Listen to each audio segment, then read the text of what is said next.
মৰাণত হৃদয়স্পৰ্শী মুহূৰ্ত। মৰাণৰ হাউচফুল টকিজত বিনামূলীয়াকৈ 40গৰাকী অন্ধ ছাত্ৰ-ছাত্ৰীয়ে উপভোগ কৰিলে ৰৈ ৰৈ বিনালে। জুবিন গাৰ্গৰ সপোনৰ ছবি ৰৈ ৰৈ বিনালে আজি সকলো ছবিগৃহতে শুভমুক্তি। মৰাণত উপভোগ কৰিলে 40গৰাকী অন্ধ ছাত্ৰ-ছাত্ৰীয়ে।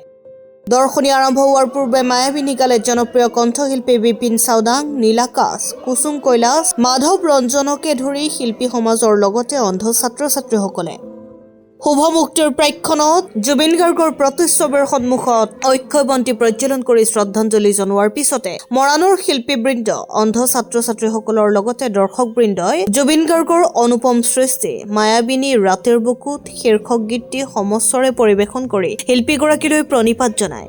উল্লেখ্য যে ৰৈ ৰৈ বিনালে ছবিখন চাই সকলো দৰ্শকে ৰৈ ৰৈ বিনোৱা পৰিলক্ষিত হয়।